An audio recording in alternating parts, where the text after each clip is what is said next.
Bueno, cuando me invitaron a hablaros de los problemas que dificultan el amamantamiento eficaz, pues a compartir la mesa con Paco, yo creo que aquí todos sabemos que proteger la lactancia materna no es... la lactancia materna ya no se puede considerar un estilo de vida ni una moda, sino que protegerla es una cuestión de una necesidad de salud pública. Y todos sabemos que se recomienda amamantar en exclusiva durante 6 meses y hasta los 2 años o más junto con otros alimentos, siempre que la madre y el bebé así lo deseen. Sin embargo, fijaros, estas son las cifras de nuestra comunidad, publicadas por Salud Pública, obtenidas de los registros de maternopatía, y en el año 2012, y no creo que en este año estemos mejor, solamente no llegábamos al 62% de las mujeres que salían de los hospitales de nuestra comunidad como media con lactancia materna exclusiva. Muchas mujeres quieren dar el pecho, muchísimas, la mayoría, muy por encima de la mayoría, casi el 80% se plantea amamantar a sus hijos durante al menos los primeros meses. Y sin embargo, muchas de ellas pues abandonan, una porque tiene los pechos grandes, otra porque los tiene pequeños, una porque tiene mucha leche, otra porque tiene poca leche, una porque tuvo una mastitis y otra porque el niño no le engordaba. Pero el caso es que muchas de ellas no cumplen sus objetivos y no es un problema de las mujeres en sí. Muchas veces es un problema de que los profesionales sanitarios no consideramos la lactancia como un aspecto más de la salud muy importante para madres e hijos, y por lo tanto, cuando existe un problema, necesitamos saber que tenemos que abordarlo como cualquier otro problema clínico. Tenemos que saber hacer una anamnesis, una buena exploración, tenemos que saber hacer un juicio diagnóstico adecuado, hacer un plan terapéutico y acordarlo con la mujer y con la familia y hacer un seguimiento. Solo así podremos llegar a dar un apoyo eficaz. Tenemos que saber evaluar una toma, y saber evaluar una toma significa saber que, por ejemplo, esta barbilla está muy alejada, o que este niño está estirando de ese pecho, o que este niño, aunque tiene la boca muy grande, resulta que está metiendo las mejillas y esa lactancia no está funcionando bien, o que este niño está girando la cabeza. Tenemos que saber observar una toma. Aquí es donde os digo que estamos boca abajo, pero bueno, os prometo que la niña estaba boca arriba. Y fijaros, al estar boca abajo, interesa que os fijéis en la garganta, en que está tragando. A la hora de evaluar una toma hay que contar, hay que saber contar cuántas veces hace el bebé el movimiento antes de tragar. Le refuma leche, se le escurre, todas esas cosas, pues es algo que tenemos que aprender. Hay que aprender a evaluar al lactante. La lactancia no es una cosa aislada. Lo que pasa es que es un problema clínico un poco peculiar, porque tenemos que explorar el lactante, tenemos que explorar la toma y luego tenemos que explorar la madre. En el caso del lactante, que es el tema que a mí me ha tocado, pues tenemos que explorarlo globalmente y tenemos que hacer una exploración de todo lo que son las estructuras de la boca y de la movilidad de la lengua y de cómo coordina la succión y la deglución. Por ejemplo, este bebé no quería agarrarse al pecho, pero fijaros qué cicatriz tiene ahí de los cortes. Ese bebé estaba dolorido y tenía un problema en la musculatura de la cara.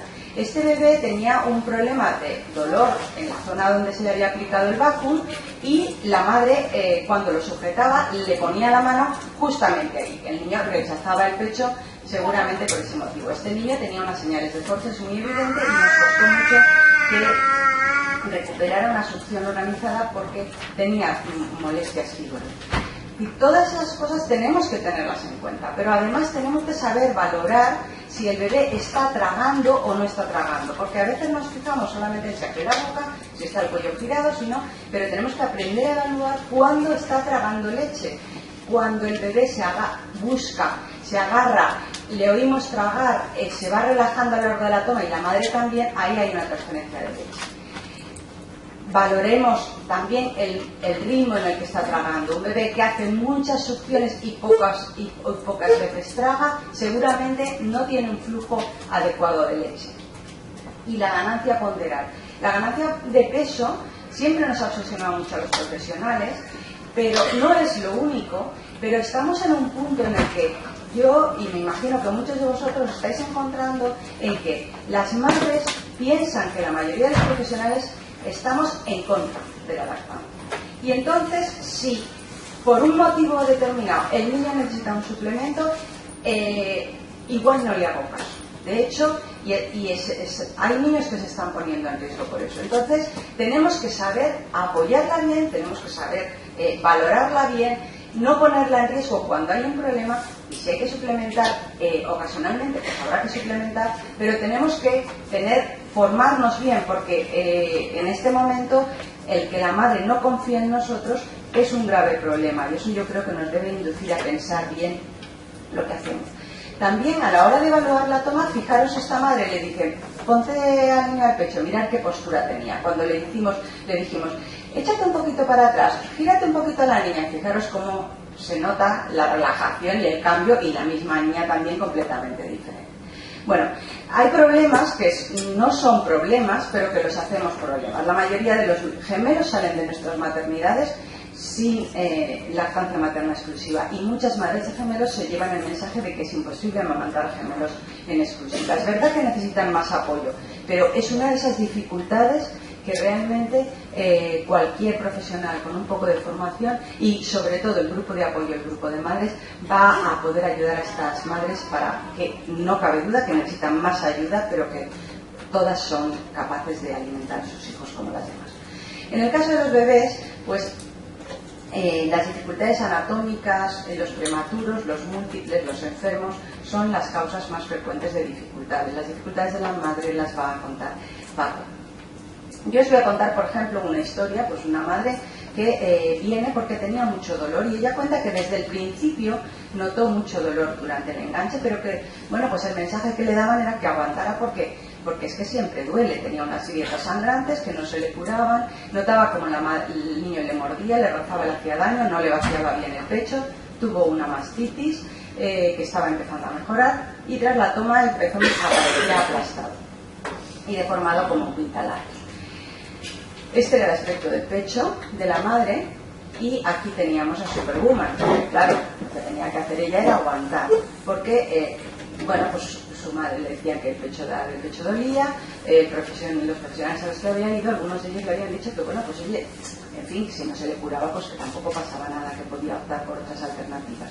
Pero ella realmente no quería otras alternativas, quería darle el pecho. Pero es que además se complicaba más la cosa, porque este niño no estaba ganando peso y la madre tampoco lo veía contento al pecho.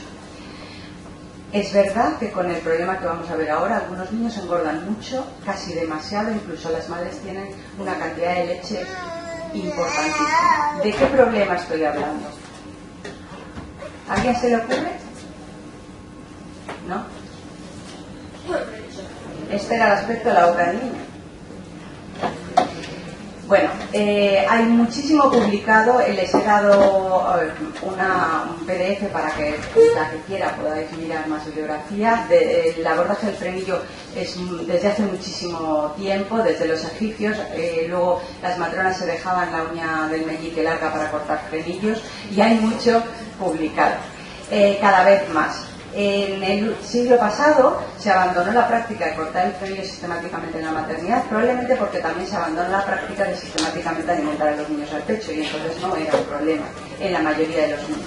Ya en el 86 Goodrich ya cuenta que los niños con frenillo el problema que tienen es que van a oprimir el pezón con la mandíbula, y eso es lo que va a provocar las grietas en la madre. Después Donald Geddes, ahora los australianos han tomado ahí un poco el liderazgo, aunque Woolrich también sigue publicando sobre esto. Con estudios de ecografía demuestran que efectivamente la movilidad de la lengua no es la misma, y que esto es la causa de grietas y de drenajes inapropiados de la mama. Ya os digo que hay muchos trabajos, pero en general se puede concluir, aunque hacen falta más ensayos clínicos, en fin, como en todo, y en lactancia más que probablemente en muchos otros campos, hay que investigar mucho más. La incidencia de anquiloglosia, no del frenillo, sino de un frenillo corto que impide una movilidad adecuada de la lengua, varía entre un 4 y un 30%. La mayoría de los autores reconocen que es causa de lactancia dolorosa y de problemas de la transferencia de leche, y para la mayoría de los autores, en general, la frenotomía puede mejorar los síntomas.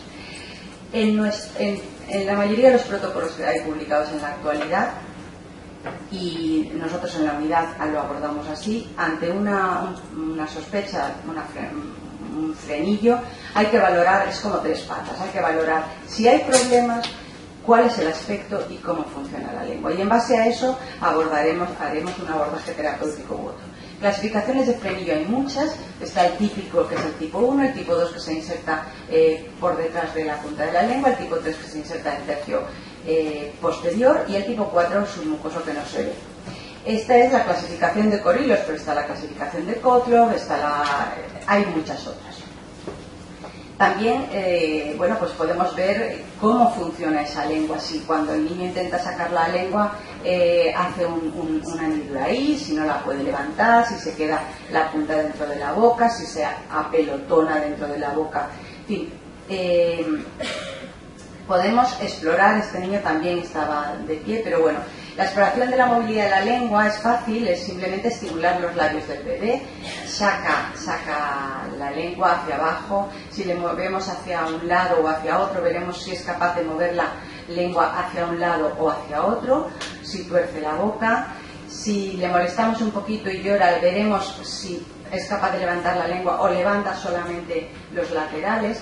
Y en este tipo de exploraciones en lo que se basa el score de Hasselbacher, que lo podéis encontrar publicado en cualquier sitio, pues evalúa unos ítems de morfología y otros de función, y en base a eso clasifica la anquiloglosia como grave, moderada o leve, en base a si pues llegar a unos scores de 8 o de 11 en apariencia o en función.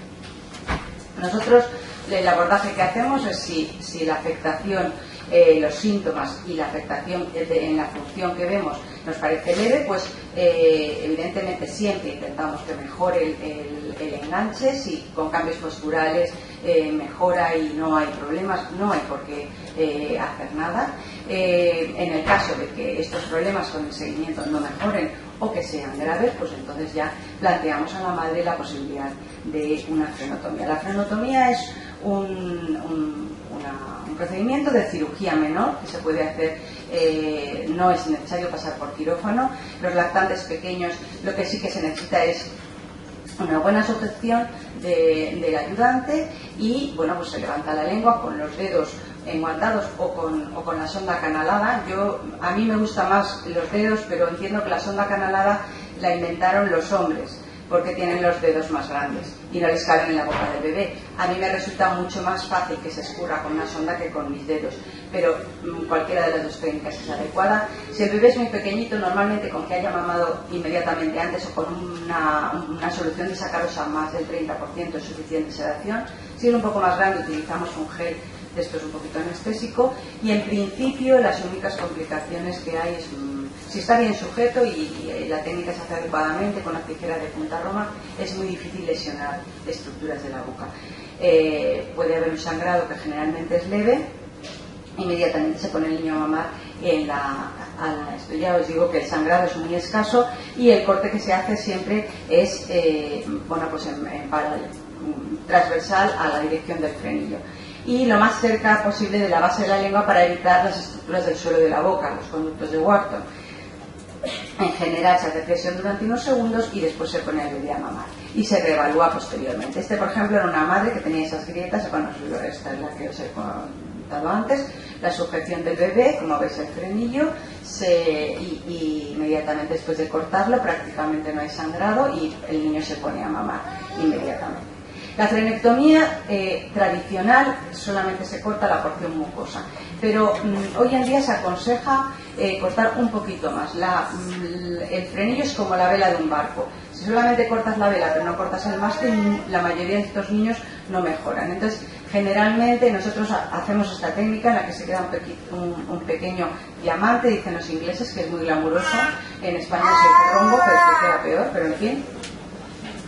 Y el problema de cortar solo la porción mucosa es que, por ejemplo, este niño, que no sé si lo veis bien, espero que sí, tenía una anquiloglosia importante y se le había cortado la porción mucosa, pero fijaros lo que había quedado. Entonces, bueno, pues hicimos el corte, que como veis, esto son unos segundos después de terminar de mamar y no sangra, son 10 minutos después de la frenotomía. Posteriormente hay que enseñar a los padres a hacer unos ejercicios que son los mismos que habéis visto antes para explorar la movilidad de la boca, para que cicatrice por segunda intención. Esa cicatriz tiene que durar 15 días, esa manchita blanca, esa lesión de fibrina, y a veces puede tener un aspecto más amarillento, más anaranjado. Problemas como un labio leporino no impiden la lactancia y necesitan un apoyo más importante, y necesita además saber, que los profesionales sepan, que estos niños necesitan la leche de sus madres más casi que ninguno. Por un lado porque reparan el defecto mejor, por otro lado porque el vínculo que establece con su madre es mucho mayor y es más fácil que la madre se vincule con su niño, que el aspecto físico también les impacta. Pero sobre todo es porque los problemas posteriores son importantes cuando no están tomando el pecho. Algunas de estas madres necesitan que se les estimule a que se extraigan leche durante los primeros días, más intensivamente. A veces a estos niños hay que dárselo con un biberón especial durante un tiempo, o con una sonda, o hacer una lactancia parte en el pecho, parte con el biberón de Habermann. Pero realmente en el momento en que se llega a la operación, inmediatamente después pueden mamar del pecho. Y algunos niños se ve, por ejemplo, es un niño que este niño no se le había descubierto la fisura palatina, porque lo único que se le veía, o sea, que se oía, era un ruido especial cuando mamaba. Tanto provocando succión con el dedo, como al pecho con una sondita, hacía ese ruido. Eso es una fisura palatina oculta que no impedía el amamantamiento, pero que necesitó un poquito de suplementación porque no conseguía vaciar adecuadamente el pecho.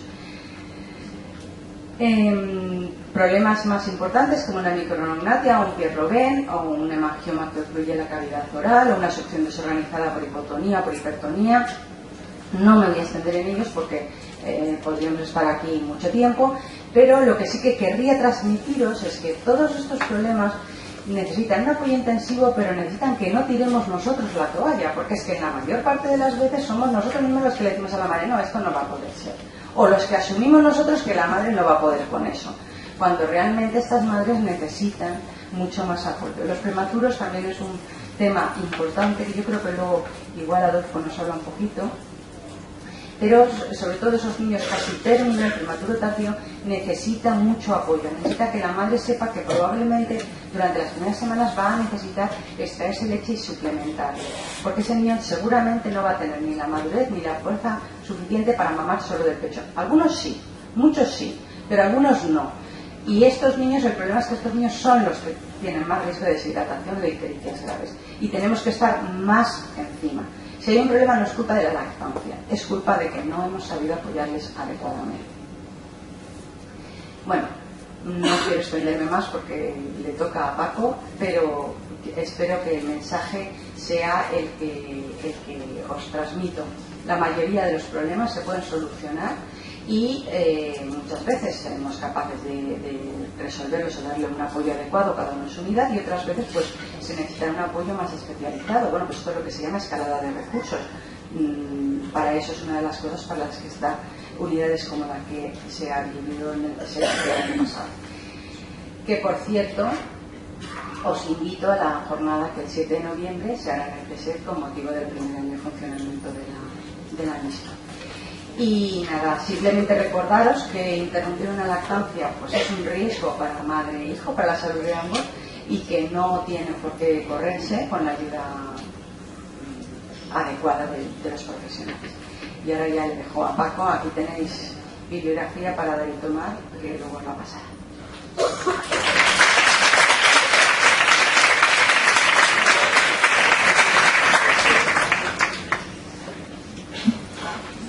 Pues a continuación, luego haremos un turno de preguntas, que esto es lo que pretende esta jornada, que consultemos las dudas y hagamos así como un debate.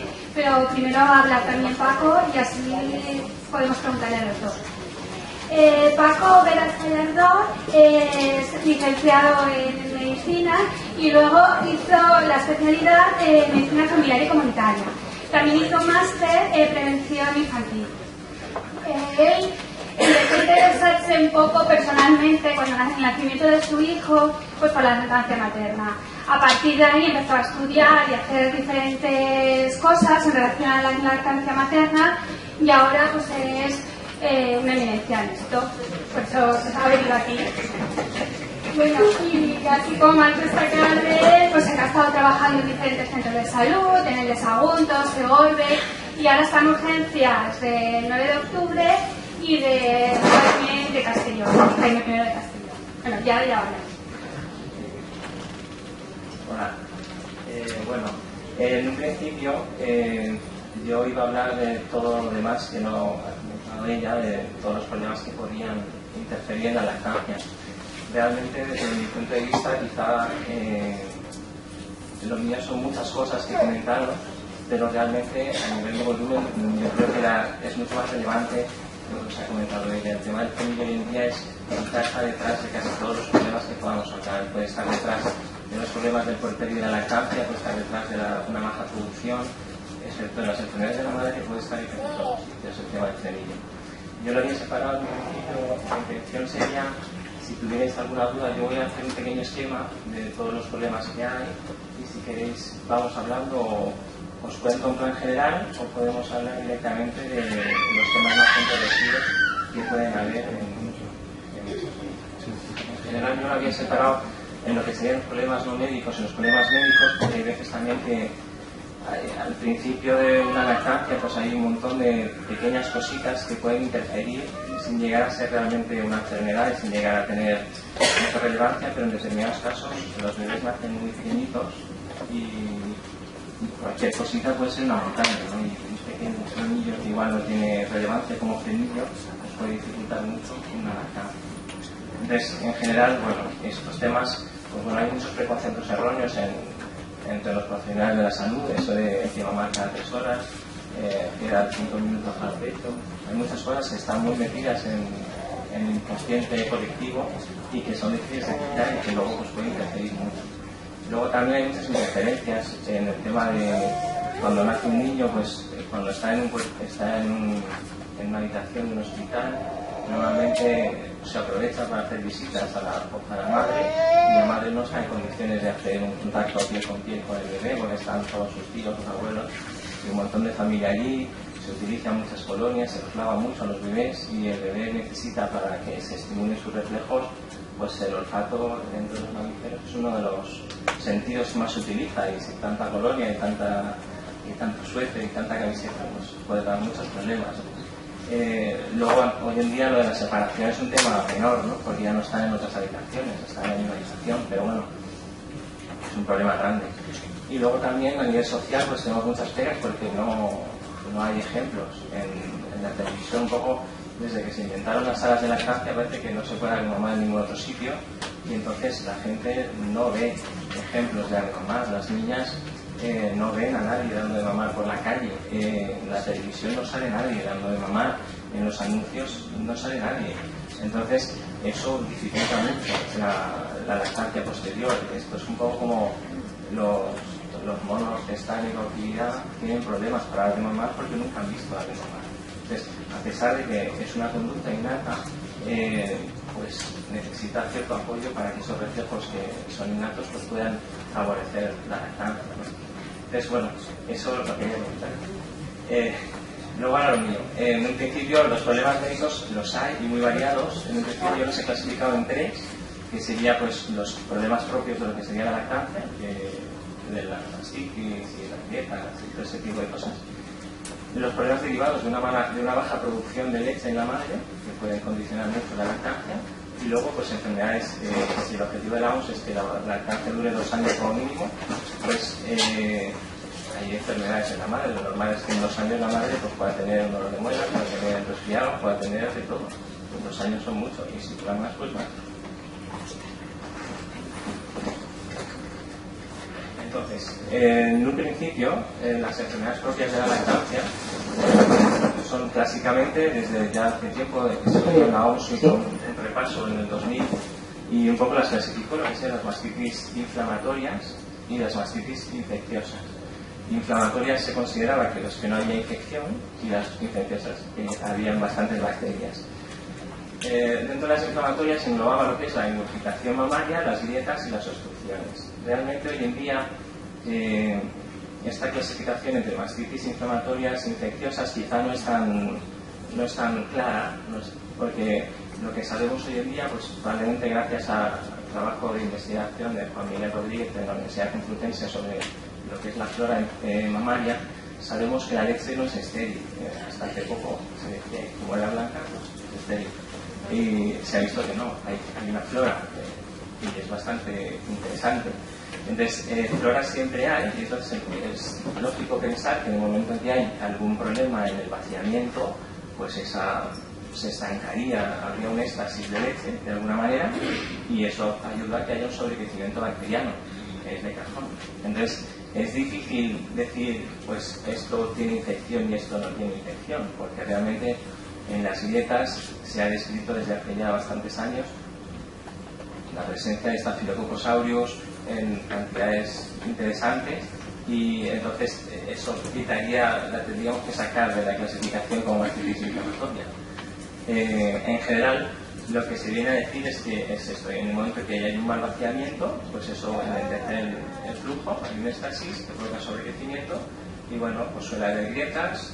No se corrige, probablemente en 1 o 2 semanas las grietas desaparecen, pero probablemente empiecen, según el germen que sea, pues lo que son las obstrucciones mamarias, más o menos frecuentemente, y si eso tampoco se resuelve, pues probablemente llegamos a lo que es una mastitis infecciosa propiamente dicha, o una inflamación de una parte del pecho, y digamos que si no damos el tratamiento adecuado, o lo hacemos tarde, o lo que sea, podríamos llegar a lo que es un acceso. Un acceso es probablemente una desgracia grande, pues porque normalmente es algo deformante, es algo que tiene repercusión en el futuro, porque destroza un poco lo que es la estructura de la mama, y pues condiciona mucho la estética y condiciona mucho la funcionalidad futura de esa mama.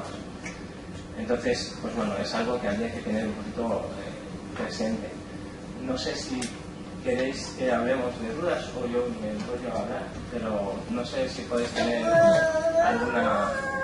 En general, lo que se entiende desde el 97 por ahí, que Livingston, una doctora, vio la relación entre las grietas y los estafilococos, se empezó a comentar que había que utilizar más a menudo lo que es el antibiótico vía oral.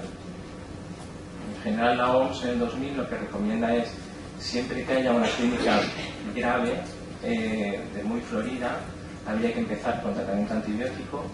Siempre que haya grietas, habría que empezar con tratamiento antibiótico. Eso lo dijo como recomendación la OMS. Hoy en día yo creo que absolutamente nadie lo hace. Muy poquita gente da directamente antibióticos solo por grietas. Pero bueno, la idea de la OMS surge porque trataba las grietas como un péptigo que si no lo curas con tratamiento oral, pues hay veces que recidiva. Hoy en día nos ha parecido que recidive por la propia infección y sea más bien todos estos problemas están terriblemente condicionados con la presencia de un frenillo en el bebé.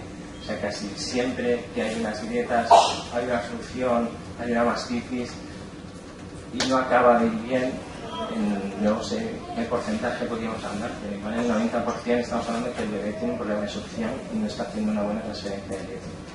El problema es que hay un déficit en la formación y de los profesionales a la hora de detectar lo que es un frenillo y lo que no es un frenillo, y tenemos muchos problemas en este sentido, porque pasan desapercibidos y hay gente que le vamos dando antibióticos que tiene una mastitis tras otra y nadie le ha mirado la boca a ese bebé y tiene un frenillo que si se cortara, pues probablemente la mujer se habría ahorrado unos cuantos antibióticos.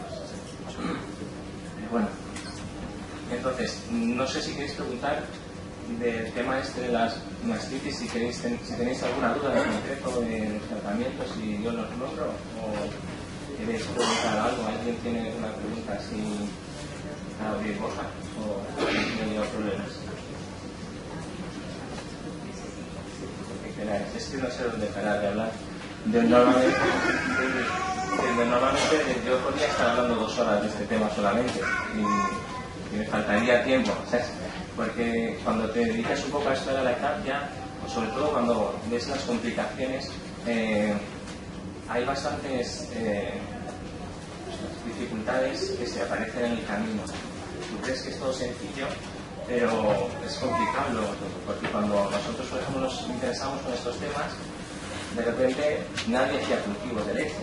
Entonces tú empiezas a pedir cultivos de leche y el microbiólogo no está acostumbrado. El microbiólogo está acostumbrado a la orina y está acostumbrado a las cacas y a otras cosas, pero a la leche no. Entonces no te sabe decir muy bien qué está pasando ahí. Entonces muchos cultivos pues los clasifican como negativos porque aparece el estafilococo epidermidis. Hoy en día el epidermidis tiene un problema, es que se llama así, epidermidis, porque fue descubierto en la piel, pero realmente donde más hay epidermidis no es en la piel, es en el colon, que es el paraíso de las bacterias, que hay en mucha cantidad.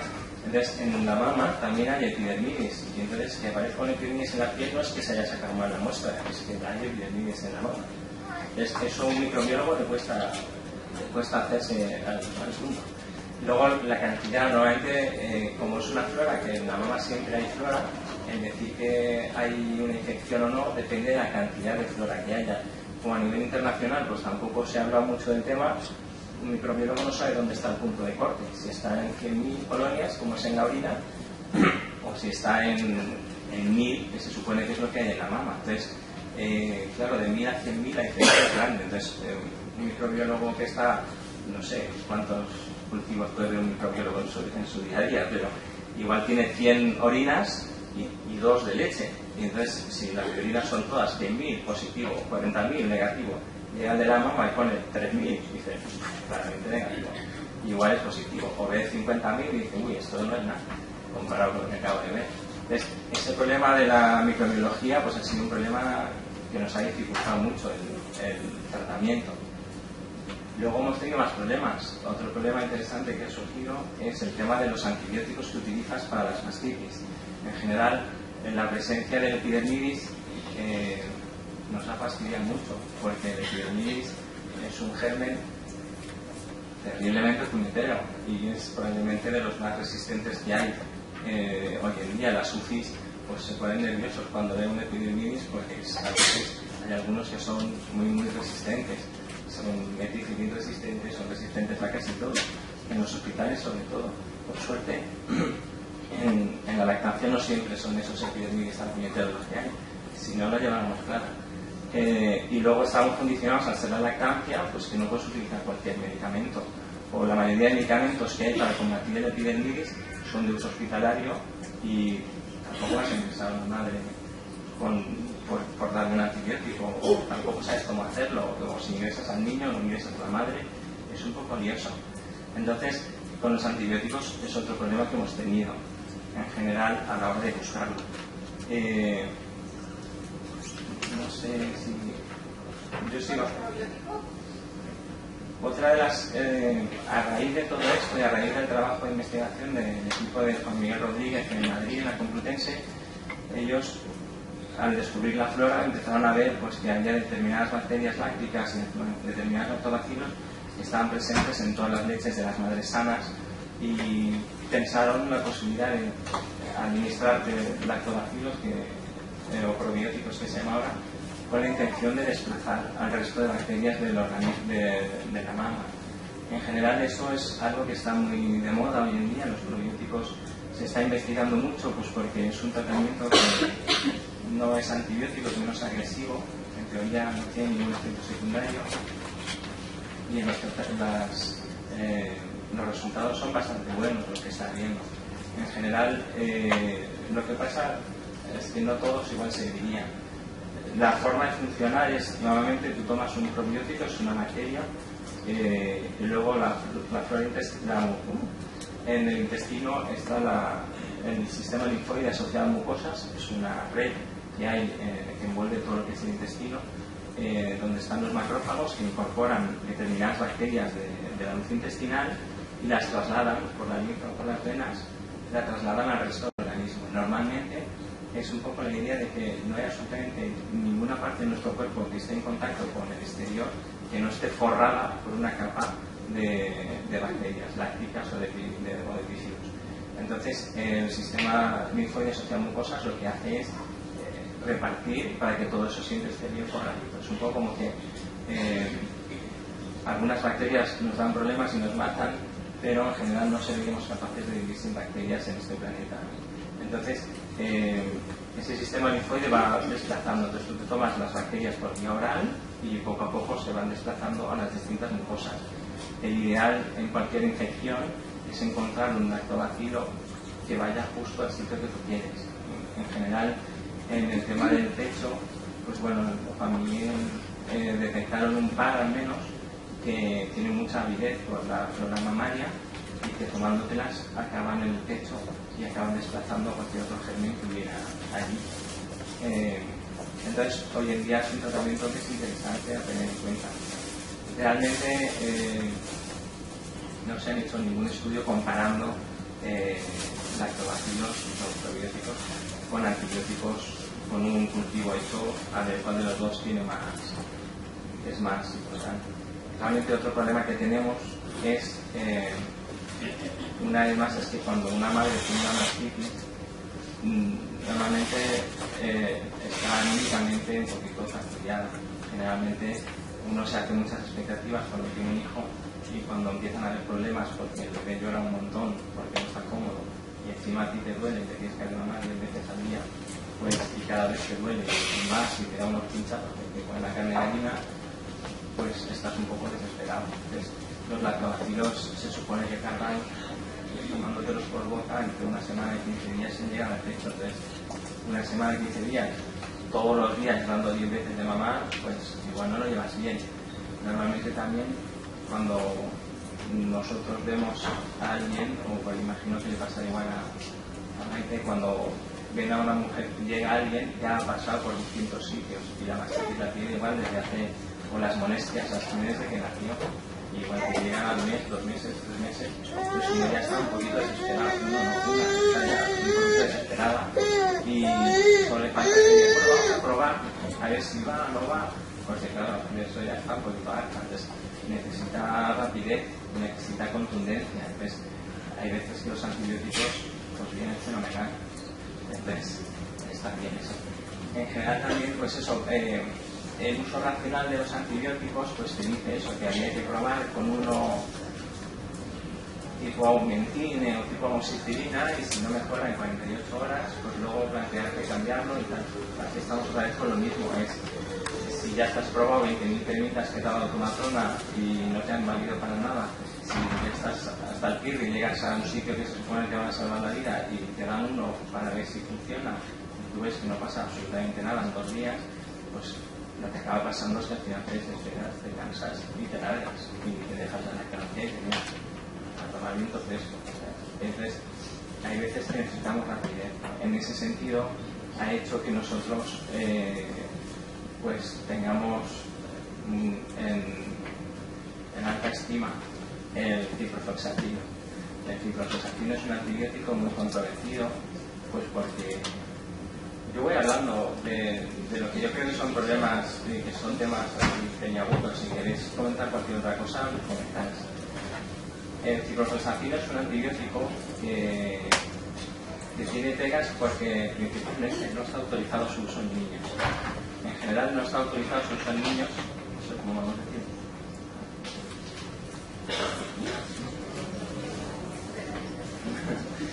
Bueno, el cipro, este tema es interesante, pues seguro que habéis tenido algún problema si habéis tratado con la lactancia o alguien le ha dado cipro y ha puesto una carne de gallina o alguien se ha asustado al darle cipro a una madre.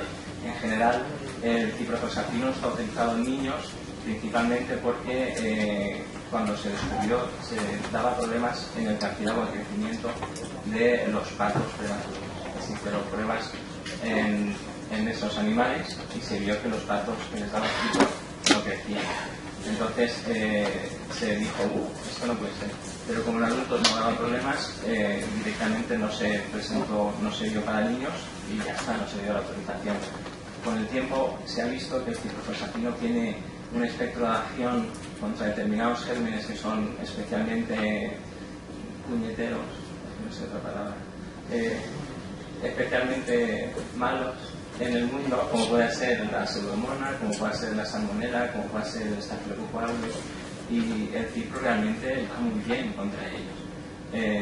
De hecho, cuando se descubrió en el 80 y algo, 87, 88, se empezó a usar para todo y a todos los sitios, porque era una maravilla. Lo dabas, es muy potente, en apenas 48 horas tienes ya efecto. En la lactancia pasa igual, cuando se lo das a una madre desesperada das ciclo, y en muchas ocasiones, en 24 horas ya se nota mejor, entonces eso le anima mucho.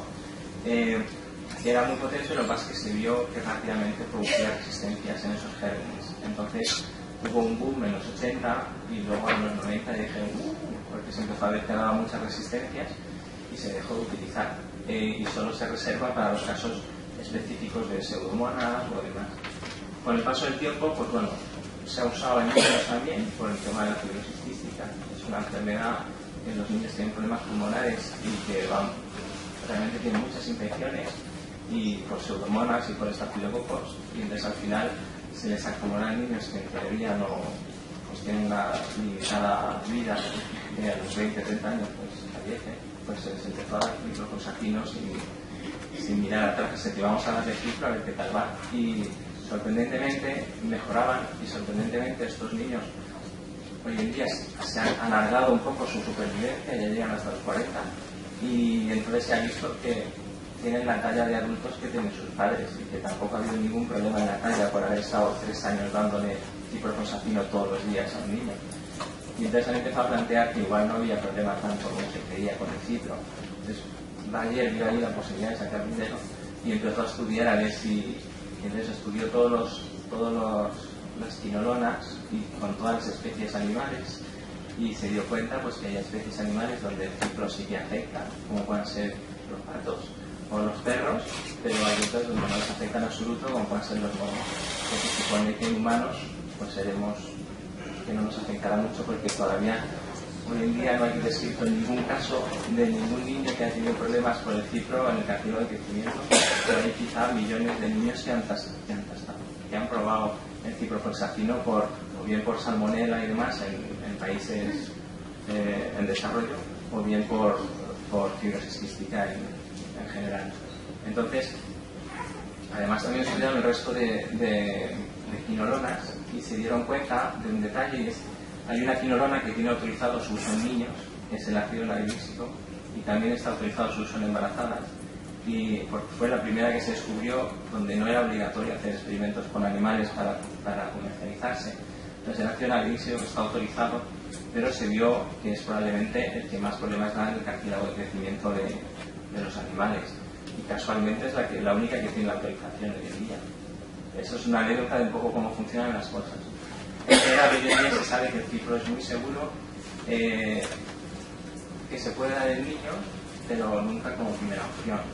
Lo que pasa es que, bueno, una cosa es los niños, que es un tema, y otra cosa es en la lactancia. En la lactancia, el problema que tiene el cipro es que interacciona con el calcio, entonces principalmente lo poco que pueda pasar a leche, como siempre va a estar con calcio, pues hace que no se absorba. El cipro se une al calcio y en teoría no va a afectar a la madre, al niño. Es un poco por eso hoy en día se considera que es un fármaco de bastante poco riesgo para el embarazo y para la lactancia.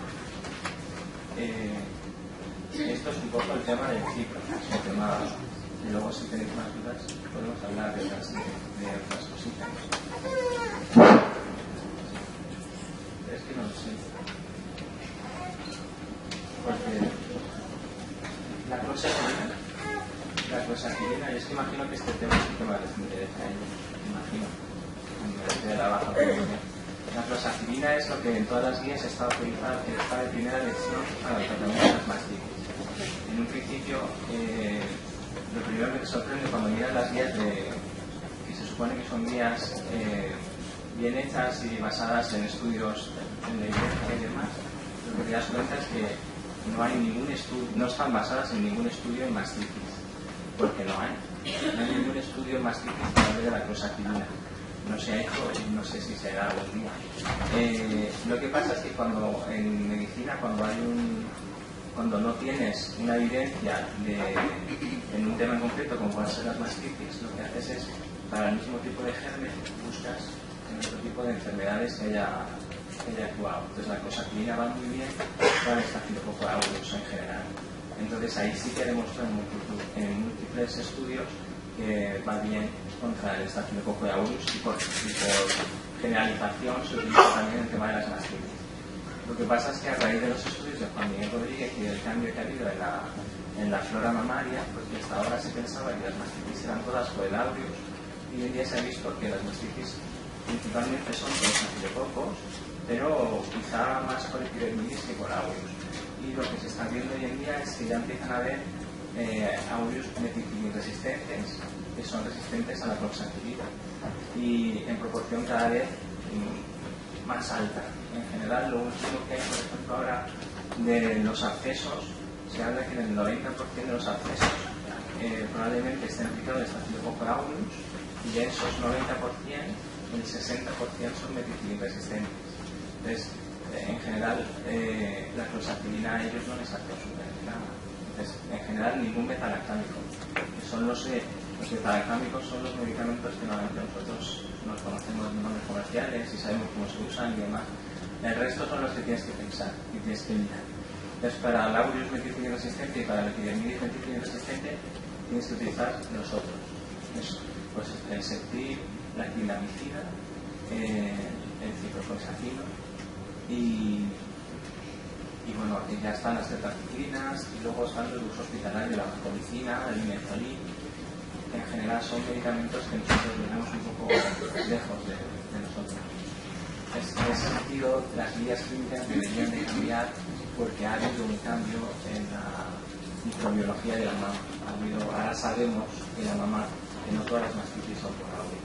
Entonces, y que está el medicamento resistente de esa. Entonces, habría que haber un cambio. Hoy en día todas las guías ponen un asterisco cuando hablan de las mastitis y tal, que en cloxacilina se baja, y un asterisco con el vigilar o tener en cuenta que puede haber meticilin resistencias y entonces tendrías que poner un antibiótico adecuado para la meticilin resistencia.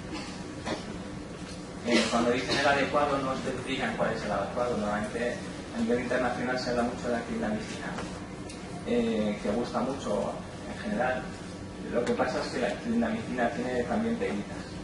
La pega principal es que da diarrea y tiene la posibilidad de una diarrea que es grave. Entonces, esa es la principal pega que tiene. Puede dar diarrea en el niño o en la madre. A lo mejor es un segundo, pero me parece que hace 10 o 15 años, porque los presidentes de la familia estén formados en la estancia, pasar por PDC, pero vemos menos mastitis agudas.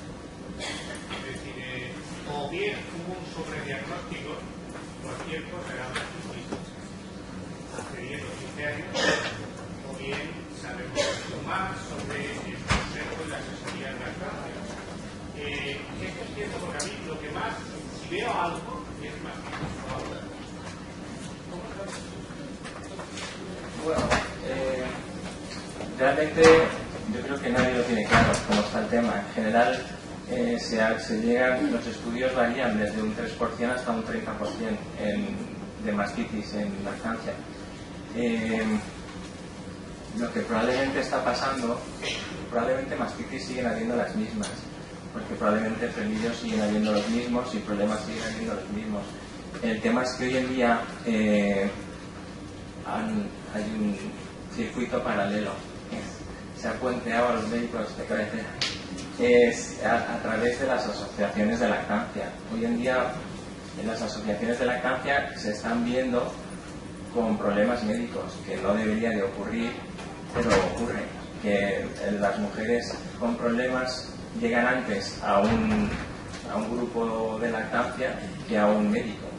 Pues porque normalmente para ir al médico de cabecera primero suelen pasar por la matrona. Normalmente la matrona, como no tiene la opción de dar tratamientos antibióticos y demás, pues suele dar cremas y consejos y dice, bueno, y vente de aquí 15 días y luego le da otra crema. Entonces puede dar pellitas. Entonces,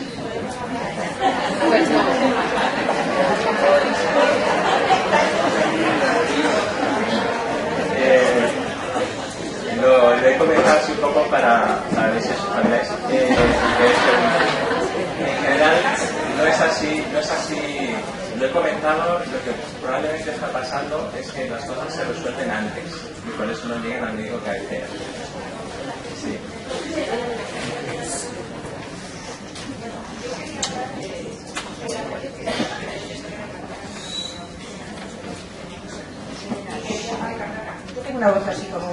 pero vuelvo a repetir.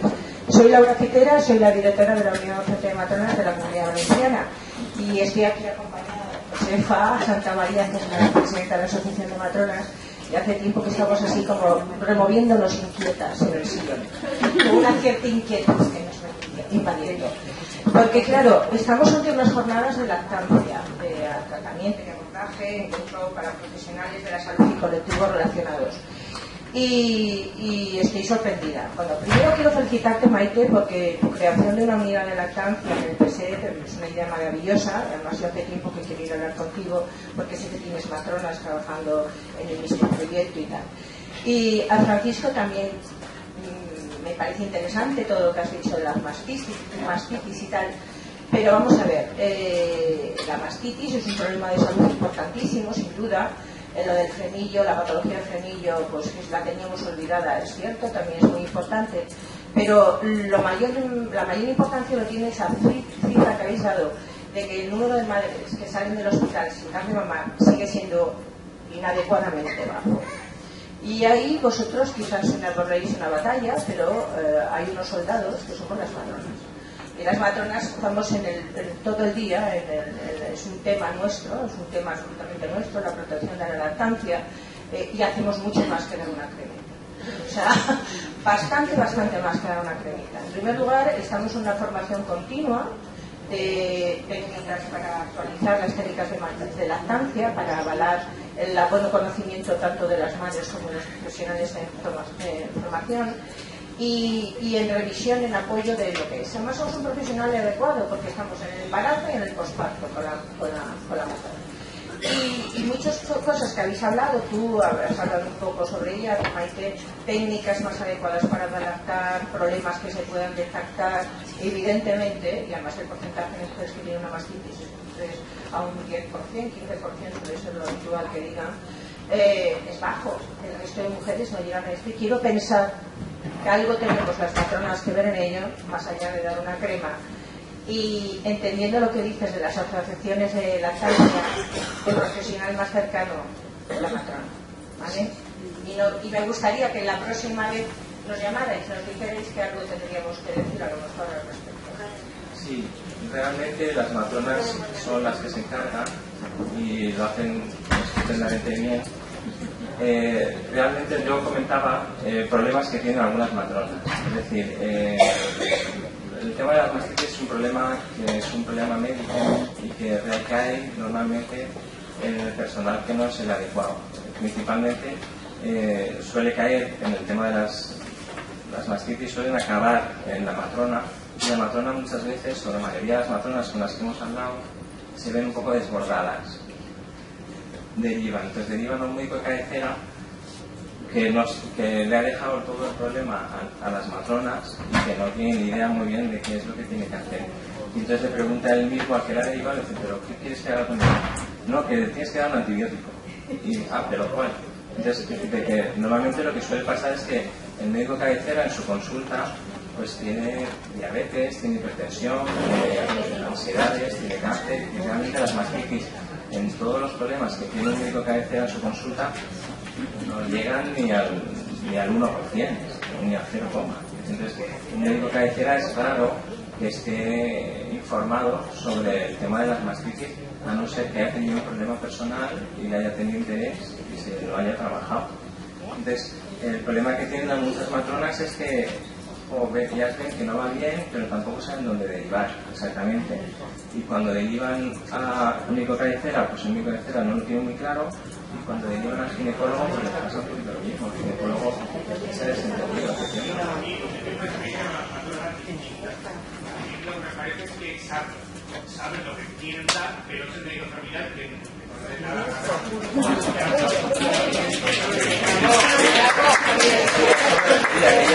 Ellas son las que le dicen al médico lo que tiene que hacer.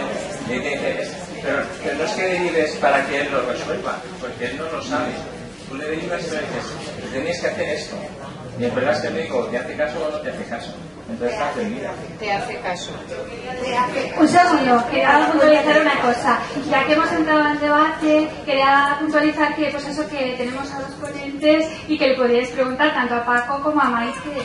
porque ya nos hemos metido en lo del debate y eso, ¿de Bueno, acuerdo? yo quería comentar una cosa que así meto un poco en la cara.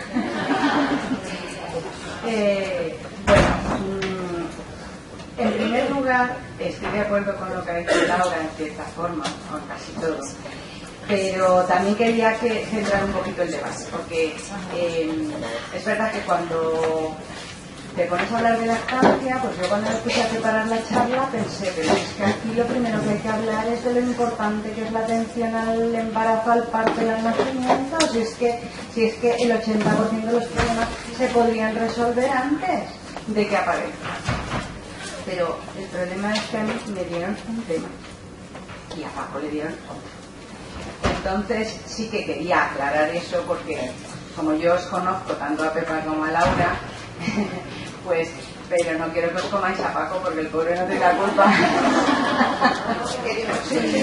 No, quiero decir que yo creo que todos los que estamos trabajando por la lactancia somos muy conscientes, desde luego los médicos que somos como colectivo los que menos estamos involucrados en este tema, el importantísimo papel que tienen las matronas, porque es el colectivo al que de hecho le entra de lleno y además yo creo que es el colectivo que de entrada son las que mejor están formadas en este tema, de siempre. O sea, los pediatras hemos llegado por un colateral, por lo que afecta al niño, los médicos de cabecera por lo que afecta a la madre, pero la lactancia, que es un tema de dos, realmente es la matrona profesional que está ahí. O sea, que en eso estoy completamente de acuerdo con vosotros. Que quizá tampoco quiero yo que parezca que solo he hablado de frenillo, porque el frenillo es un tema que está muy de moda, pero no todos los problemas de lactancia son frenillos. Lo que está claro es que, por ejemplo, a mí o a Paco, que somos médicos que estamos como un poco más señalados como gente que conoce más los temas de lactancia, pues lo que nos llegan son problemas que ya mucha otra gente ha intentado abordar y luego que también a veces pues madres que derivan desde un grupo de apoyo porque no han encontrado un profesional que las haya apoyado adecuadamente. Muchas veces porque la matrona está limitada en ese aspecto, ¿no? O otras veces porque no ha encontrado una matrona, un médico, un pediatra o quien sea receptivo. Entonces, a mí sí me preocupa mucho el hecho de que los profesionales tenemos que... O sea, la lactancia materna es un tema huérfano en medicina. Es un tema en el que falta mucha investigación. Y como mi madre, que era muy de refranes, dice, el que solo tiene un martillo, todo le parecen clavos. Ahora parece que todos los problemas de lactancia son o mastitis, subagudas o frenillos. No es así. Ahora, eso no quiere decir que no sepamos cuando hay un frenillo que puede dar problemas y que les está dando cómo abordarlo. O cuando hay una mujer que tiene un dolor que no se resuelve, no vale decirle, es que tampoco hay que empeñarse tanto, es que sois muy exagerados, porque oye, pues para que le dé otra cosa. Pues no. O cuando una madre tiene un problema de un hipertiroidismo, no, ya le haremos el tratamiento cuando deje de mamar, cuando deje de dar de mamar, ¿no? Pues es que la madre lo que quiere saber es cómo puede y si puede seguir dando de mamar. Entonces, yo creo que esto es un tema en el que los colectivos y las personas que dentro de cada colectivo implicados tenemos que estar a una. Lo que desde luego creo que no podemos hacer bajo ningún concepto es estar enfrentados y decir, es que esto a mí me toca, es que has dicho esto. Creo que eso no es constructivo en absoluto. Y desde luego que me gustaría que en la unidad tuviera matronas, desde luego. O sea que a ver si hacéis fuerza. Y eso... Un inciso quería decir. Nos estamos también olvidando de enfermería, de las profesionales de enfermería que están en la atención primaria, en los hospitales, de las auxiliares, que no solamente son pediatras, médicos de cabecera, que tiene que ser la unidad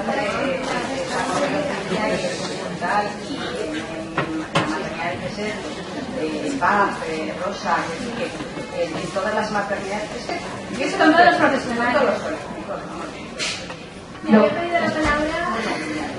Espera un momento. La palabra primero ella.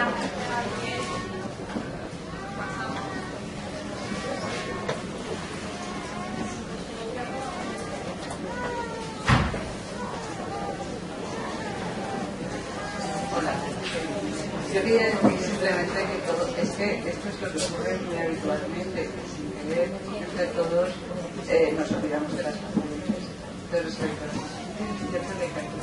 pero la pregunta es si realmente hay una problema y no, realmente no hay una incidencia de identificación de los pacientes.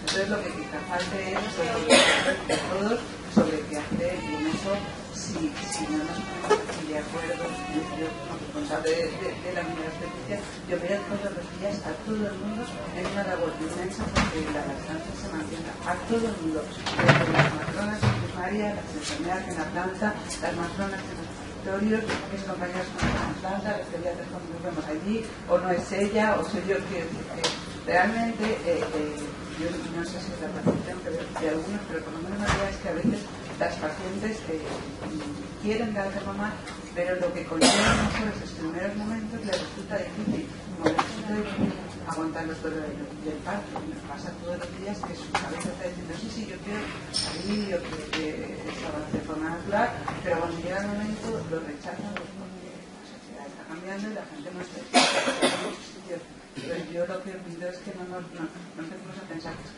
territorio de uno, territorio de otro. Yo creo que es territorio de todo el mundo. Y que al final es verdad que la maternidad que tiene más labor porque más campo. Y luego también comentarte que las guías se hacen en base a fundamentos de estudios que tienen su evidencia. Entonces la visión del microbiólogo siempre es una visión parcial de la guía. Tú dependes de tu departamento, de tu sensibilidad en tu departamento. Nosotros cuestionamos, por ejemplo, también el mismo punto respecto a la prevención del estafilococo en el momento del parto. Y se decía que si la penicilina, ¿qué ocurre? Pues que la área de la fe es resistente a la penicilina, pero en la área general es totalmente sensible. Los microbiólogos decíamos que nuestra área no tiene problemas con penicilina. Entonces, claro, llevar este ámbito solamente de la visión del microbiólogo es un punto difícil. La idea establece unos criterios para decidir que las quinolonas no son aptas para embarazadas niños. Entonces, no podemos dar una audiencia porque resulta peligroso. ¿Por qué? Pues porque al final la gente dice, no se ha escuchado, pero esto tiene que llegar siempre guiado por unas autoridades que están todo el día controlando. Es una propuesta muy buena, sería que las quinolonas estuvieran en el tratamiento del embarazo y de la lactancia, porque nos vendría muy bien, no solo para eso, sino muchos otros problemas que tenemos con otros bichos más serios, pero no se puede lanzar a una audiencia que va pues a de alguna forma transmitir a médicos de cabecera que no han estado aquí que las quinolonas no hay entre comillas riesgo de usarlas, eso no se puede transmitir. Eso resulta difícil de digerir después cuando vengan las pacientes con quinolonas o lo que sea y pasen 20 años y veamos un problema más. O sea, hay que medir un poquito, yo os digo, pretendo que trabajemos todos realmente la intención era un poco sacar, es un tema que es realmente complicado, controvertido. Bueno, en general, efectivamente el problema que tenemos es que no sabemos cuál es la flora, cuáles son las resistencias. El problema es que tampoco se está haciendo nada para saberlo. Normalmente, para saber cuál es la flora, lo que habría que hacer es hacer más cultivos. Y según eso, pues hacer. En general, a nivel internacional, lo que suele ocurrir es que solo se publican los casos más llamativos. Entonces se publica pues, cuando está el audio resistente, cuando una vacuna se ha ido mal, pues todas las pegas son lo que se publican, las cosas que van bien, a nadie le interesan y siempre pasa a quedar así un poquito en bajo. Pero realmente nos haría falta pues, plantearnos seriamente si queremos hacer un cribaje de saber cuál es la flora y cuáles son las resistencias de nuestra área. Hoy en día no hay ningún centro que esté haciendo esto en ningún país del mundo. Entonces, se habla de cosas que se saben o de cosas que de repente uno hace un estudio o de más gente se ha visto, más viendo cosas así puntuales. Pero efectivamente no se sabe cuál es el porcentaje. Se supone que aquí en la zona el porcentaje de infección y resistencias es bajito en general. No está ahí con el 40%, que es la cifra que se dice en la que valdría la pena empezar a cambiar y dar otros antibióticos a partir de empezar a hacer el mismo. Es adecuado empezar un tratamiento cuando tu empírico con un aumentillo o con un beta-lactámico, lo que se suele solicitar es que sea a dosis altas. Entonces, lo que sí que se ha visto es que en el pecho hay estafilococos y hay estreptococcus. sobre todo hay estafilococos. Lo que pasa es que, como en principio esto no era una charla sobre mastitis, pues yo he ido nombrando temas que sé que esfuercen un poco para que habláramos, ¿sabes? Pero en general lo que se suele decir es, hoy en día el estafilococo es causante del 90% de la mastitis, tanto Epidemiolus como Aureus, pero el resto son estreptococos. El estreptococo es resistente a una dosis estándar de penicilina. Por eso habría que dar dosis más altas. En general se supone que una mastitis normal, así con fiebre, con dolor, etc., se podría empezar con un beta-lactámico y a raíz de ahí lo que quisierais. Yo he empezado a hablar del cipro así un poco porque es un tema que es muy controvertido. A pesar de eso, sigue siendo seguro durante la lactancia el utilizar el cipro y no tiene mayor problema, pero bueno, esa aclaración está bien. Yo quería simplemente contestarte con el tema de... Sí, no quiero que se centren en las mastitis, pero por un lado, creo que es muy importante que todos conozcamos la página de lactancia, porque hay muchas veces que se contraindican lactancias porque no se sabe si el medicamento que tiene que recibir la madre es adecuado o no, y por ejemplo el cipro, lo que ha comentado Paco, es verdad, independientemente sin entrar en si es adecuado para niños o embarazadas, lo que sí que es cierto es que una madre lactante puede tomar cipro y no va a provocar un problema para la lactancia o para ese niño lactante. Y lo que has dicho de que no hay más mastitis, pues yo eso no sé si estoy de acuerdo. Yo creo que sí hay más mastitis, lo que pasa es que no hay más mastitis agudas, como decía antes Javier, probablemente hay menos, probablemente porque se hacen las cosas mucho mejor, pero sí que hay muchas. A mí por lo menos me preocupa, quizá antes no se declaraban y a lo mejor ahora sí. No me refiero a declaraciones oficiales, pero mujeres con dolor inexplicado y que haces un cultivo y hay una sobreinfección bacteriana, hay muchas más que antes y probablemente pues porque se utilizan más antibióticos, pues, por ejemplo por el tema del estreptococo, porque que no digo que no estén indicados, pero que están alterando la flora de esas mujeres. Y eso es algo que hay que estudiar, o sea, que estoy de acuerdo contigo, que hay que estudiar. Y que guías clínicas hay, pero en muchos casos no hay. Y que hay que ponerse de acuerdo. Nosotros desde la unidad, por ejemplo, pues estamos trabajando en una guía clínica sobre mastitis con los obstetras, con los de familia, con los microbiólogos, con los internistas, con los pediatras, porque es que es la única manera de llegar. Pero te puedo asegurar que es muy complicado y que a nivel mundial tampoco hay un consenso, porque es un tema emergente y que tiene poca investigación detrás. Hola, buenos días. Soy de pediatra del Instituto de Salud de Torrente y quería hacer dos preguntas muy concretas de cosas que me preocupan a mí en el día a día, que veo muy a menudo y a veces no sé cómo puedo resolverlas mejor. La primera es, a veces ha llegado a la consulta mamás después de varias semanas que han aparecido con grietas como las que tienes en la foto. Entonces, aparte de intentar resolver el problema ya que muchas veces es de agarre, que lo resolvemos, esa grieta, aparte de ponerle leche, dejarle secar al aire, ¿hay algo que podamos ofrecer a la madre efectivo para ayudarla? Porque esa mamá suele venir ya con muchísimo dolor y hay veces que no aguanta a que se cure por sí sola. Eso es lo que experiencia. Y la segunda pregunta era que yo, por ejemplo, los frenillos no tengo experiencia en hacer la frenectomía yo, entonces suelo derivar al hospital. Pero lo que me está pasando últimamente a mí y a mis compañeros es que inician un periplo de semanas, a veces mes y medio, que la mamá no aguanta, y yo, como no me atrevo a cortar ese frenillo, pues al final muchas veces piden la lactancia porque realmente ese frenillo nadie lo ha asumido. De hecho, a un paciente en concreto acabó en el dentista, y el dentista dijo que no le cortó el frenillo. Otra mamá me dijo que le querían anestesiar al niño, eso en un hospital privado, que querían anestesiar al niño, entonces para me dijo que no le cortara el frenillo. Entonces era por saber dónde lo podíamos derivar concretamente para que resolvieran el problema, o si nos animáis a que pongamos las pilas y lo hagamos nosotros. Te animo a que lo hagas, a que te lances.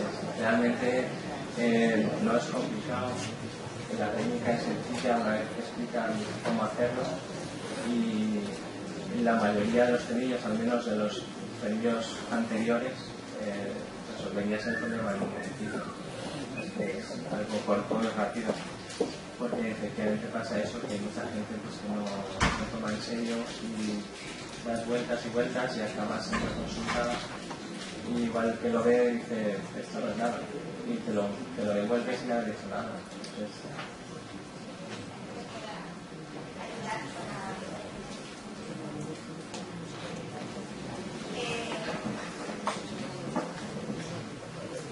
Buenos días, soy Lorena Bermúdez, pediatra del área de aquí de neonatología y de la maternidad de este hospital, del Hospital General.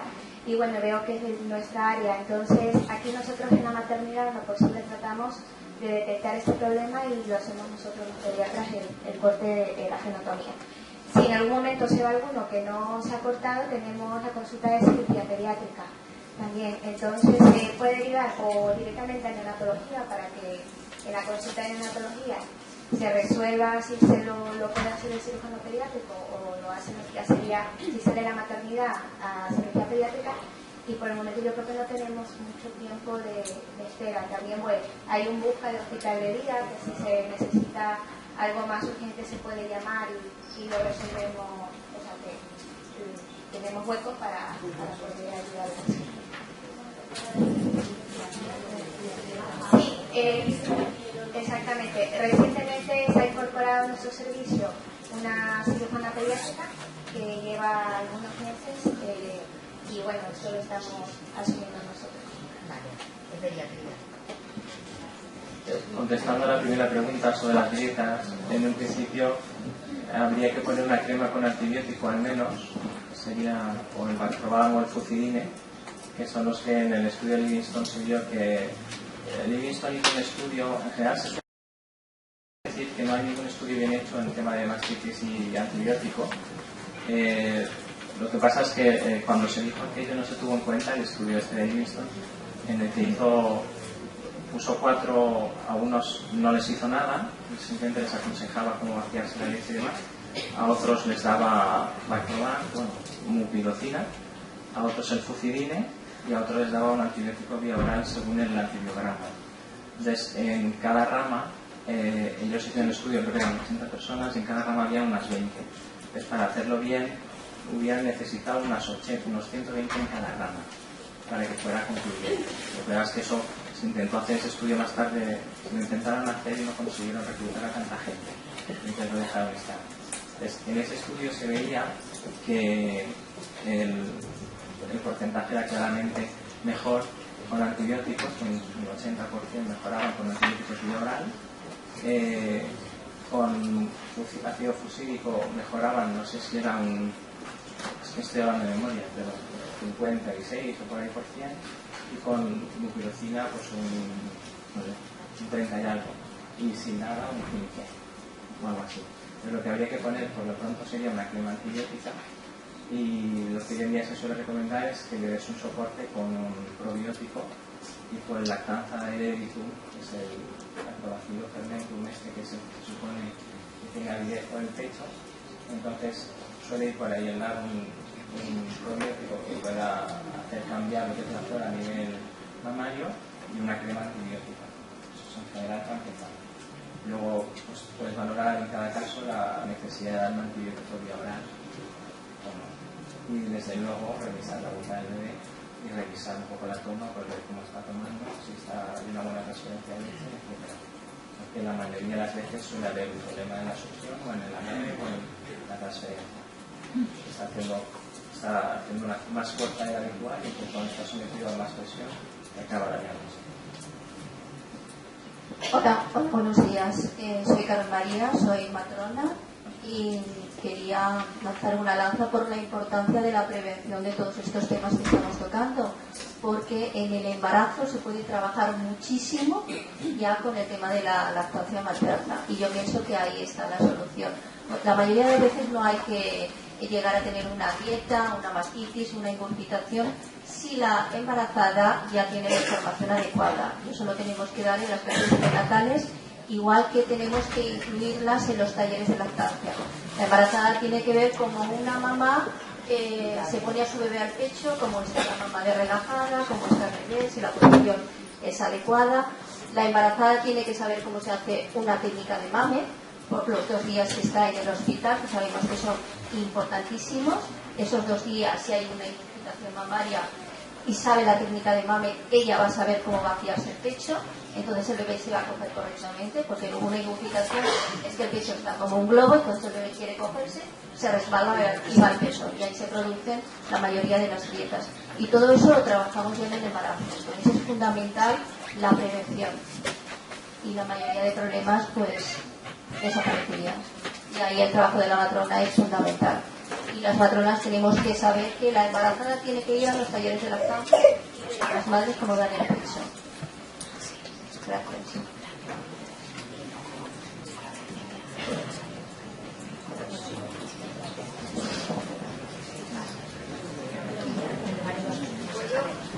¿Puedo preguntar?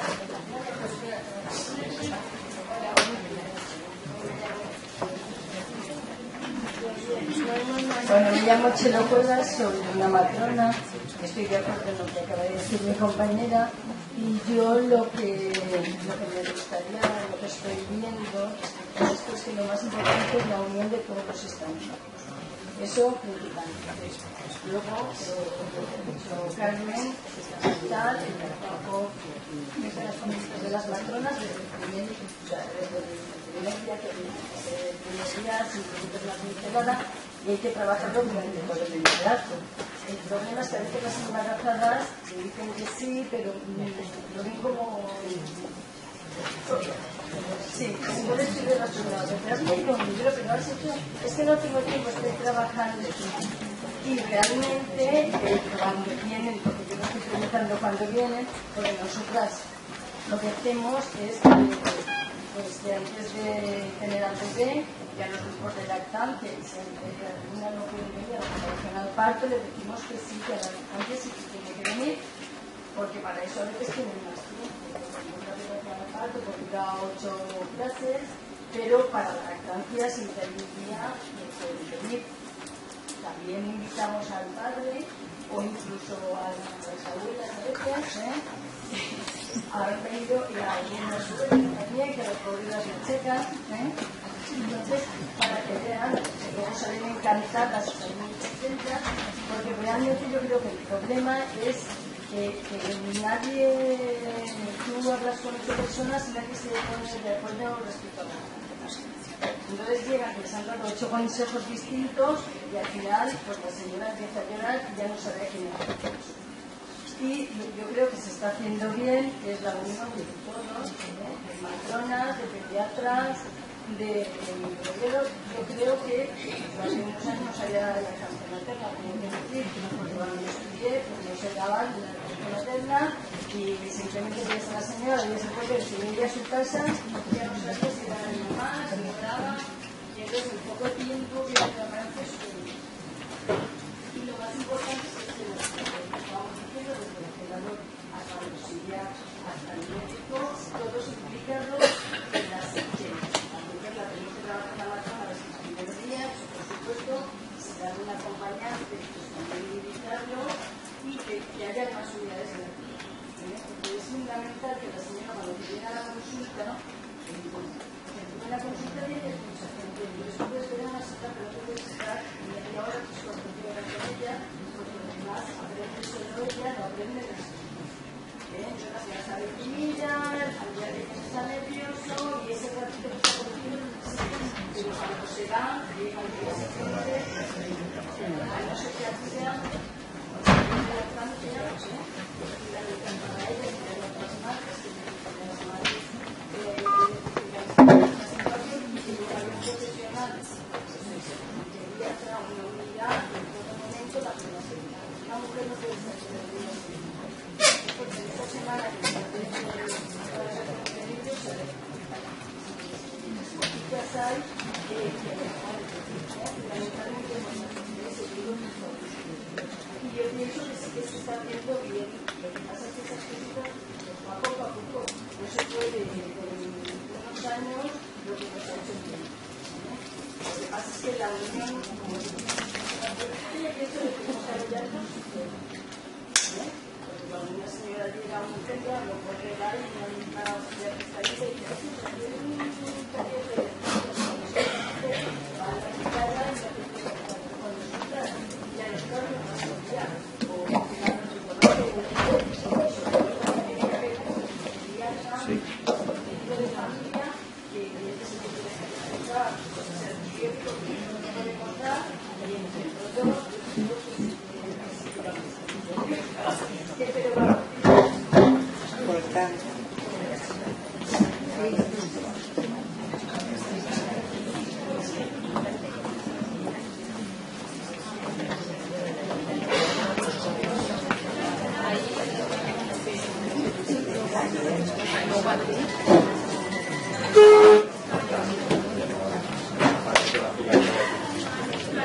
Hola, buenos días.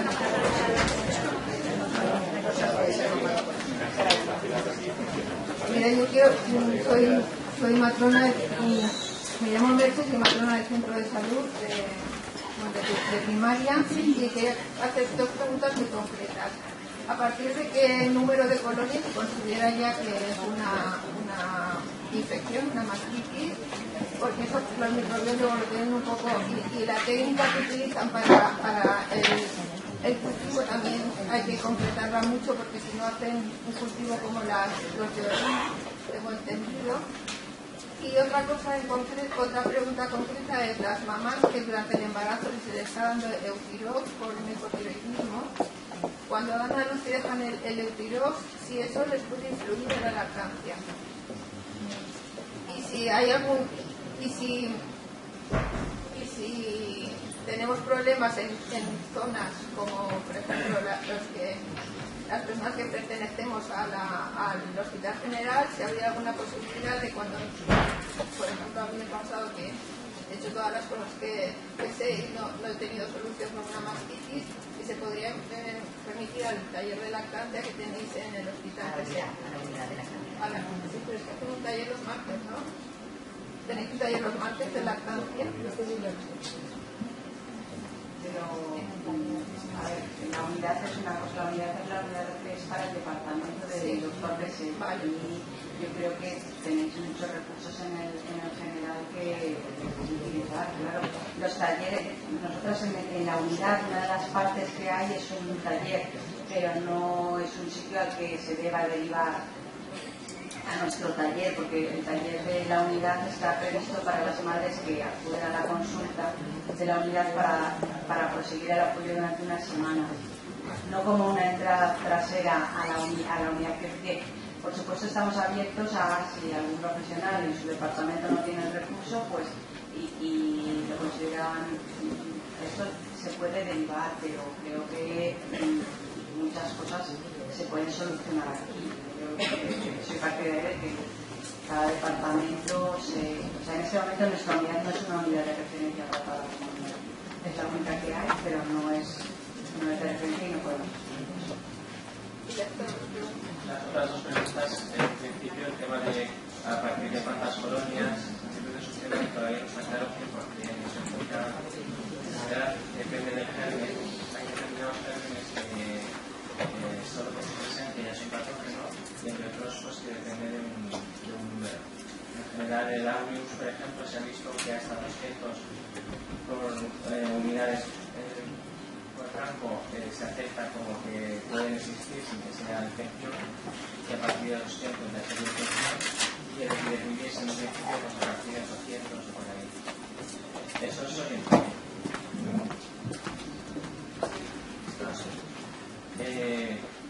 Eso. En general sería, así a grandes rasgos, sería por encima de 1000 a grandes rasgos. Luego en la práctica pues es que es un tema que es muy reciente, a pesar de que lleva ya en el mercado unos 10 años, es muy reciente y todavía pues, los microbiólogos tendrían que implicarse un poquito más para ver qué sería la normalidad, lo que hablábamos de hacer un mapa microbiológico de lo que es normal y lo que no es normal, y a partir de ahí poder hacer, en la medida en que a nivel social existe presión porque las madres lo piden y porque existe el problema, las matronas lo piden, y a partir de ahí les llegan las muestras, pues el microbiólogo también está interesando.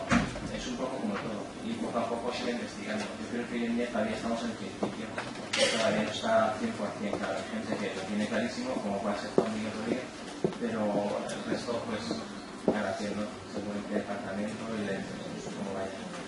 Respecto a lo del tiroides, es un tema también interesante. Efectivamente los endocrinos suelen dar Euthyrox durante el embarazo y les suelen recomendar que nada más parir lo dejen. Y es verdad que para la lactancia sí que se ha visto que eso va al pelo para hablar del siguiente tema de la hipogalaxia, de la baja producción.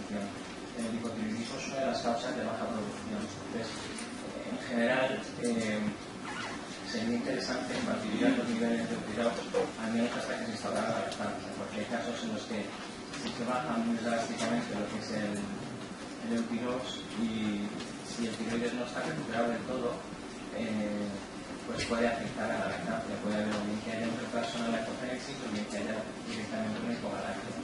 Entonces sí sería interesante que lo mantuvieran en el pero si no tiene, desconozco cuál es su opinión al respecto. ¿Lo deberían de mantener mientras dure la lactancia o...? No creo que hacer controles, yo no pienso que sea necesario durante toda la lactancia, porque en principio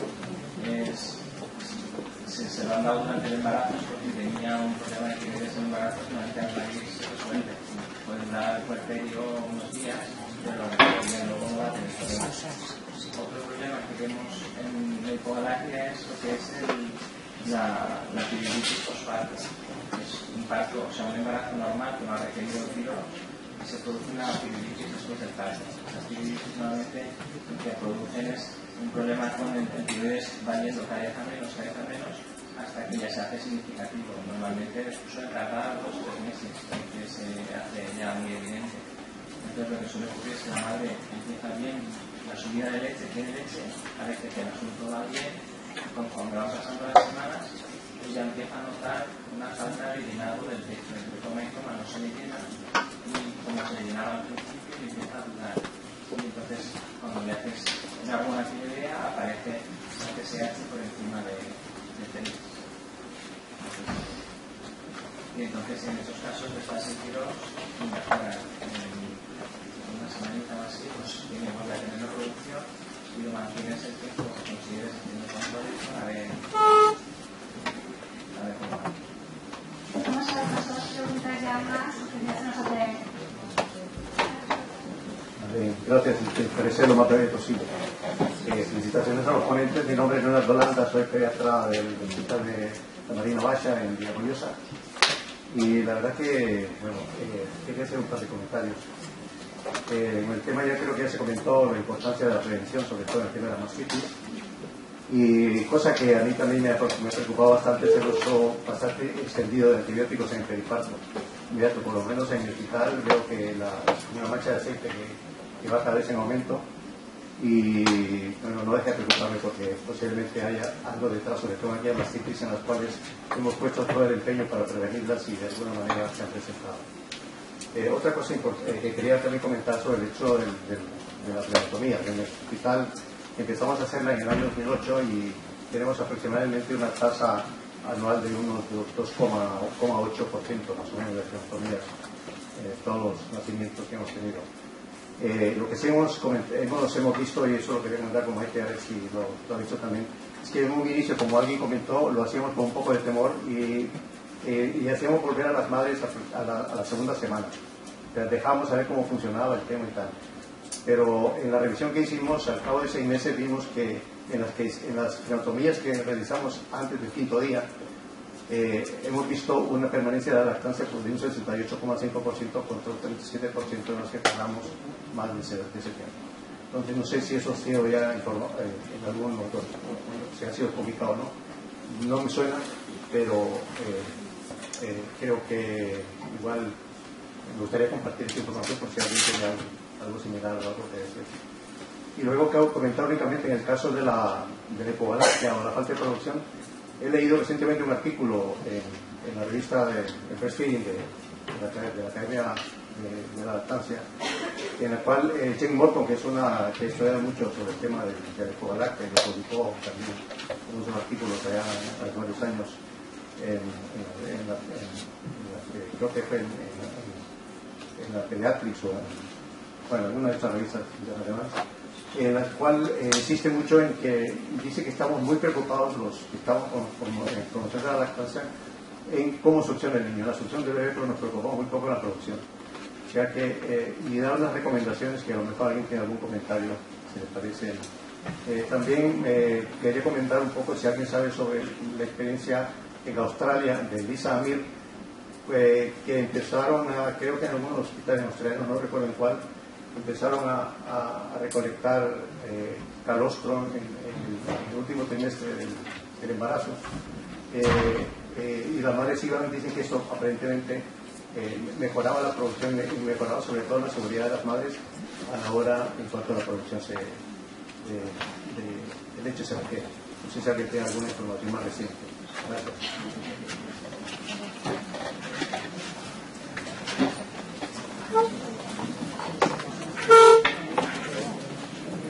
Sí, buenos días, soy Margarita, soy pediatra de primaria en Madrid, en el Centro Monóvar de Madrid, tenemos el área 4 en el Hospital Ramón y Cajal. Y bueno, allí es un poco... sí, perdón.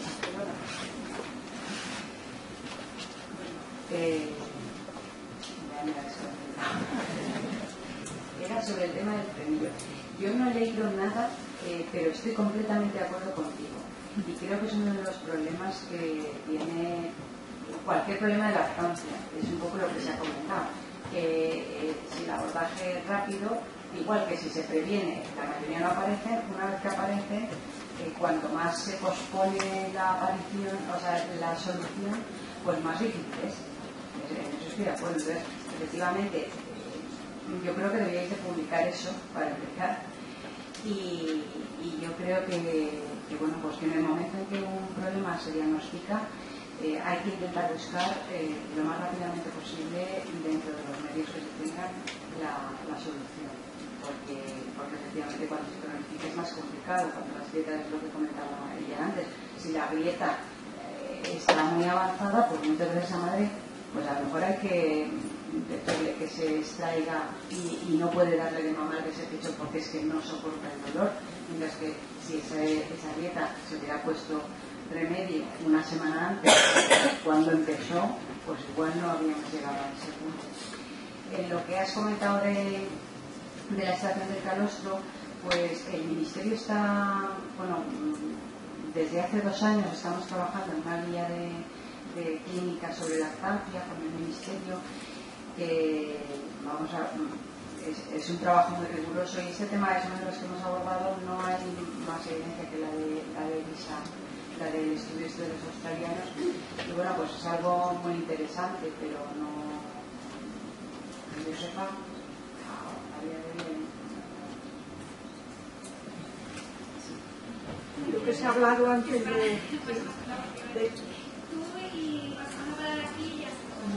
de los pediatras o compañeros que se animan a hacer frenotomías. Bueno, allí es impensable, ¿no? Los pacientes confían mucho en nosotros como médicos, no como cirujanos, aunque seamos licenciados en medicina y cirugía. Eso por un lado. Entonces, derivarlo por supuesto al cirujano pediátrico o masilofacial, y luego no los operan antes de 6 meses. Y la técnica es entre 6 y 12 meses. Pero es que bueno, yo creo que yo en Madrid no es generalizado. No generalizado, pero no es. Pero es que es una técnica cirugía menor. Sí, cirugía menor. Entonces, cirugía menor ambulatoria se puede hacer. Poder se puede, otra cosa que claro que los padres confíen. El ámbito es como si haces una sutura. Sí, muy buenos pacientes que se dejan. Eso por un lado. Luego, por supuesto, trabajar codo con todos los profesionales, como bien dijo la otra compañera, desde el celador hasta el médico. Todos intervenimos en el bienestar del paciente, que es lo único que nos tiene que interesar. Y ya el último punto, que la revisión, los protocolos de revisión del niño sano, tanto pediatría como enfermería, son parecidos los primeros meses, pero pasamos un poquito de puntillas sobre el bienestar de la madre, dando la lactancia materna, y pronto pues cerramos los episodios, si lo ha dejado por hipogalacia, causa laboral y poco más. Entonces sí que hay que insistir en la lactancia materna.